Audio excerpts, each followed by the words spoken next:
Okey, minta maaf kerana ada kesilapan. Alright.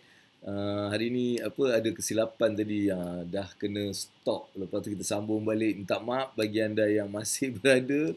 Alright, kita tengok Taufik. Assalamualaikum. Abang Abu handsome. Alhamdulillah dapat fokus sikit untuk hari ni. Alright, thank you very much Taufik. Tak apa Abang Abu, saya pun minggu-minggu swab test nak melawat keluarga di Beaufort, Sabah di tempat kerja. Betul Oh, Taufik memang kena setiap minggu. Setiap minggu kena swab test Wih, lagi dahsyat engkau ni. Kan, lagi dahsyat. Dah kena vaksin tak? Aku tak tahulah, benda ni kita tanya sambil-sambil sebelum kita masuk bab hari ni. Kalau kita dah kena vaksin pun masih kena swab test kan? Kalau kita dah kena vaksin, masih kalau nak ke luar negeri ke apa, memang kena swab test lagi, betul Alright, itulah saya rasa macam itulah kot. Jadi doakan hari ni, kejap lagi saya nak kena swab test lagi sekali. Yeay, selamanya handsome. Allahu Akbar, terima kasih lah. Kita bagi tepukan lah bagi yang cakap bagi handsome dan yang tekan love-love ni. Kita bagi dia tepukan. Apa dia orang ni macam lokek sangat, tepuk kuat-kuat sikit lah. Tepuk tu kuat-kuat sikit. Aku kan dah bayar kau orang. Siapa lah dia ni. Aku dah bayar dia. Okey, kita tepuk lagi. Barulah best tepuk macam tu. Allahu Akbar. Okey, jadi saya nak anda semua doakan insya-Allah, mudah-mudahan Alright. Okey, ya. Okey. Ada tak soalan? Satu dua soalan sebelum saya terus masuk ke bab ni. Saya ada lagi berapa? 14 minit saja sebenarnya untuk saya dapat bermesra dengan anda semua untuk hari ini. Sebab kita kejap lagi nak turun untuk buat swab test. Aku ulang-ulang benda tu Alright.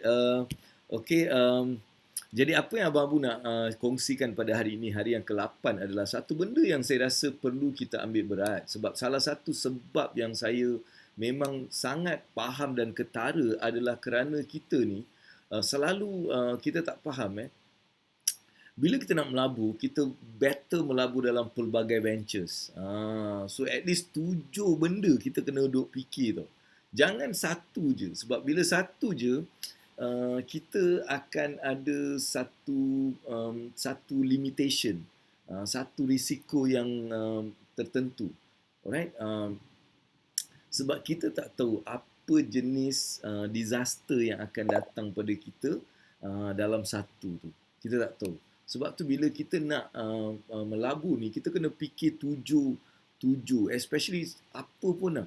Mungkin kalau you nak kategorikan contohnya, ada orang cakap tak, aku nak fokus pada saham. Boleh, tapi dalam saham tu sendiri, kita kena mempelbagaikan kita punya investment tadi. Kita boleh letak dalam industri apa, kita dalam sektor mana. So benda-benda macam tu kita perlu faham. Apa sektor-sektor yang aku kena like invest. Dia macam tu. So contohnya hartanah juga. Yes, bagus. Tapi kita juga perlu ada satu lokasi. Mungkin dari segi property jenis yang macam mana. Alright? Dan juga ada untuk cash flow and all those stuff. Tapi basic benda kena ada 3. Kena ada 3. Iaitu, at least bukan 3. Sebenarnya 5 atau 7 saya cakap. Tapi bila Abang Abu bagi tahu macam tu, saya nak bagi at least awak faham ada 4-5 benda yang awak kena mula agihkan investment kita. Bila dapat duit tu, kita agihkan satu benda adalah, dia ingat benda ni tau, formula dia Abang Abu ajar korang, formula dia adalah 422 ataupun 433. Dia formula dia macam main bola lah. Alright. Itu je yang Abang Abu nak awak mula faham hari ini dalam investment ni. Dia macam main bola. So saya nak tengok awak pergi check balik cara awak dah melabur selama ni. Alright, pertama sekali dalam bola ni kalau kita tengok ada goalkeeper, ada midfield, ada defender, ada striker. So dia mesti ada 4 function, dan kalau boleh ada reserve kan. Kata orang tu ada reserve. Alright, itu yang sebenarnya perlu kita siapkan dalam kewangan kita. Alright, yang pertama apa benda Allah ni? The first adalah kita punya penjaga gol, iaitu kita punya goalkeeper, iaitu 6 bulan simpanan. Kalau belum ada 6 bulan simpanan, awak tak perlu nak risau nak melabur sana sini. Fokus pada 6 bulan tu, right? 6 bulan. Itu adalah kita punya target untuk sebelum kita nak melabur. Itu the first one. Selepas tu kita bahagikan dalam pertahanan, iaitu pelaburan yang berisiko rendah sangat. Contohnya kita simpan dalam tabung haji ataupun ASB ataupun fixed deposit ataupun benda-benda yang memang tiada risiko. Right? Itu adalah kedua. Ketiga adalah midfield. Midfield adalah yang berjangka masa panjang dan sederhana dia punya risiko dia. Contohnya unit trust dan benda-benda yang berjangka masa panjang. Pelaburan dalam property and all those stuff. Itu. Yang ketiga adalah yang high risk. High risk ni adalah pelaburan yang memang berisiko tinggi seperti perniagaan, main saham, invest dalam forex, bitcoin, whatever, benda-benda tu adalah yang di depan. Jadi, saya nak awak tengok balik awak punya cara. Alright, itu pledge yang saya nak awak buat hari ini. Awak ada tak pelbagaikan ataupun siapkan sistem kepelbagaian supaya awak dah boleh ikut step. Ada orang cakap, saya belum ada duit. Tak apa, aku tahu kau memang tak ada duit. Ada yang tak ada duit. Kan? Jadi yang tak ada duit, tak apalah, kita buatkan sistem ni dulu. Jadi kita work lah first kali. Oh, aku kena ada penjaga gold. Jadi aku kena dapat duit untuk simpan dulu. Jadi mula kita usahakan supaya kita boleh menyimpan dulu. Itu yang Abang Abu nak bagi tahu dekat sini. Sebab apa? Benda-benda ni sangat penting. Sebab bila kita melabur ni, the point about pelaburan ataupun permain bola tadi, bila kita melabur, maksudnya kita sudah meletakkan risiko ke atas pelaburan kita tu. Sebab itu namanya pelaburan. Alright? Sebab tu kita perlu faham, bila kita nak risiko, macam mana kita nak diversify, managing the risk. Sebab pelabur yang paling kencang, paling terror, paling bagus di dunia adalah orang yang pandai manage the risk. Sebab tu dia boleh bertahan bertahun-tahun, dia boleh bertahan sebab dia faham macam mana nak manage the risk. Tapi ada orang dia boleh buat duit hari ini tapi 1 tahun dia tak boleh buat duit. Itu bukan pelabur. Right? Itu lebih kepada apa kata orang tu speculators. Dia macam tu. Alright? So itu je hari ini, very simple, tapi saya nak awak mula fikirkan bila kita nak melabur, kita nak pelbagaikannya dan at least ada 5 hingga 7 kaedah untuk kita bermain. Kita jangan duk main dengan defense saja ataupun kita main dengan striker saja. Kita kena main dengan semua. Maksudnya baru dia jadi team. Sebab business dan juga investment adalah team punya game. Dia perlu dilihat seperti satu team. Alright? Itu cara dia yang Abang Abu nak kongsikan dengan anda pada hari ini. Sebab masa kita memang sangat apa ni apa aku cakap ni, memang terlampau pendek lah hari ni tapi saya rasa tu benda yang saya nak kongsi dengan anda. Tapi apa pledge yang saya nak bagi pada hari ni kita nak bagi pledge dia. So 3 pledge yang saya nak you kita tengok pledge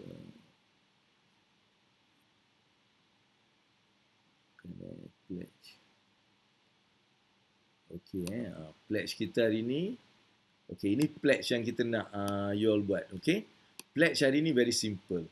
Okey, saya nak you mula pledge yang hari ni kena buat. Benda ni kena buat. Awak dah dengar saya kena buat. Tak buat awak kena denda dekat awak punya tabung denda. Alright. Check semua yang dilaburkan. Saya nak awak mula pergi dan check semua yang awak laburkan tu, awak check. Right, awak check apa yang awak melaburkan. Right, tu first kena buat.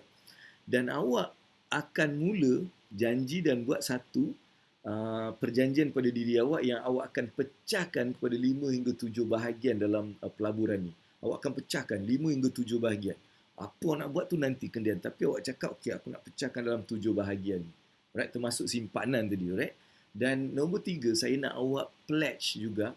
Daripada hari ini, awak cakap saya hanya akan melabur pada benda yang saya faham. Benda yang saya faham dan saya tahu. Maksudnya, sebelum melabur tu, awak kena ada ilmu terhadap benda itu. Awak tak boleh melabur tanpa awak tak faham. Sebab bila kita melabur tanpa tak faham ni kan, kita seolah-olah kita berjudi tau sebenarnya. Kan, kita tak faham, kita main tam je. Kan? So, kita tak nak benda tu. Jadi, saya nak awak pledgekan benda ni untuk hari ini. Alright, hari ni saya macam rushing sikit. Sebab apa? Saya nak kena swab test. Kejap lagi 9.30 dekat hotel ni juga. Doakan saya mudah-mudahan insya-Allah lepas swab test ni besok saya dapat balik ke balik ke Kuala Lumpur pula. Balik ke rumah saya. Dah lama tak tengok anak bini aku kan. Alright. So okay, so itu yang Abang Abu nak share pada hari ini. So ada tak soalan? Kita ada lagi 5 minit untuk kita bersoal jawab mengenai topik yang kita bincangkan pada hari ini. Very short today, sorry sebab biasanya 1 jam kita berbual macam-macam. Hari ini saya terpaksa pendekkan. At least saya nak konsisten, saya nak buat juga kan. Tapi saya pendekkan supaya saya dapat buat kerja saya lah, iaitu swab test lah. Okay, ada tak?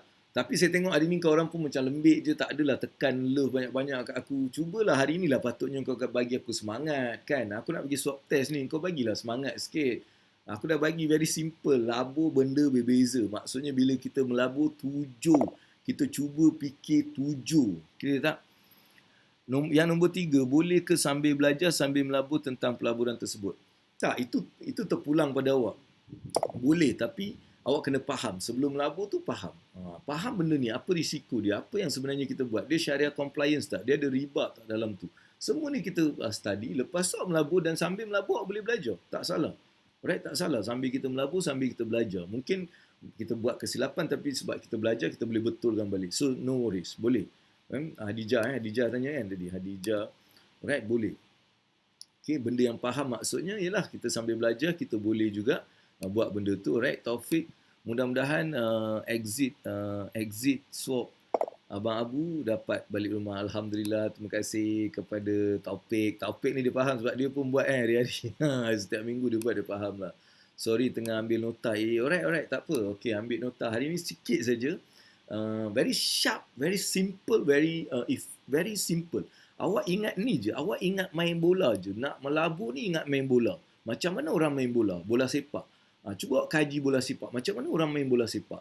Kan tak ada tim yang main.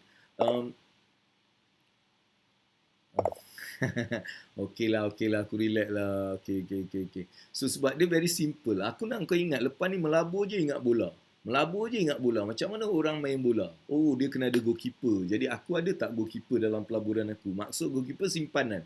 Ada ke tak ada? Kalau tak ada, jangan. Okey, pergi cari goalkeeper dulu. Lepas tu, apa lagi? Oh, dia ada ni lah.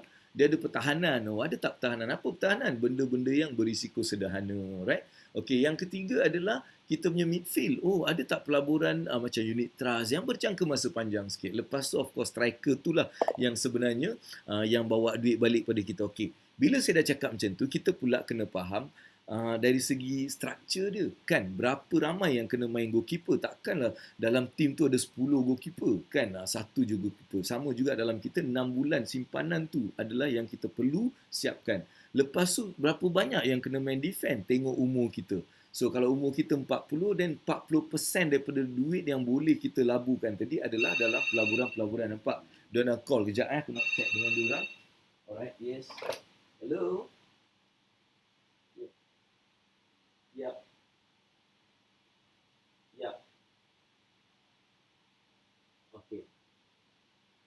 Okay. Alright, okay. What document you need? Okay, sure. Alright, okay, bye. Wah, dia orang dah call aku. Dia orang call aku. Sekejap lagi dia orang datang ambil aku. Sebab kita tak boleh keluar sendiri. Dia akan datang, dia akan bawa kita. Aduh, sebab tu bila pengalaman duduk apa ni dekat quarantine ni kan, dekat hotel ni dia macam dua tau. Dia macam hospital dengan penjara. Dia hospital dengan penjara tu in one. Sebab penjara apa kita tak boleh keluar kan, kita kena duduk dalam. Hospital sebab kita ada kemudahan lah, kemudahan tu So itulah, insyaAllah kejap lagi dia dah telefon dah. Okay now, hari ini sikit saya baru masuk tapi dah dapat ilmu bermanfaat. Alhamdulillah, terima kasih. Semoga terus diberi hidayah dan ilmu untuk share bersama. Ya, insyaAllah. Alright, sebab ilmu yang 27 hari puasa kewangan ni adalah ilmu yang Abang Abu infakkan dan dia akan direkodkan dan kita akan bagi pada semua orang. Sebab saya sangat yakin ilmu ni walaupun dia nampak macam simple, tapi dia ada kekuatan yang kalau kita gunakan, dia nampak kekuatan dia. Jadi memang Abang Abu niatkan untuk bulan puasa ni saya nak buat puasa kewangan untuk semua orang yang yang baru bermula, yang dah terror, yang belum terror, yang semua ni actually boleh belajar. Alright? Sebab ini ada pengalaman dan juga something yang macam korang minta kan, Allah bagi hidayah untuk buat benda ni. Tapi saya suka korang tekan love banyak-banyak lagi.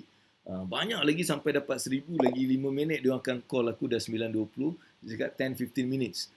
Alright, okay. So insyaAllah puasa kewangan. Dah tengok tak? Siapa yang belum tengok daripada hari 1, awak memang rugi besar.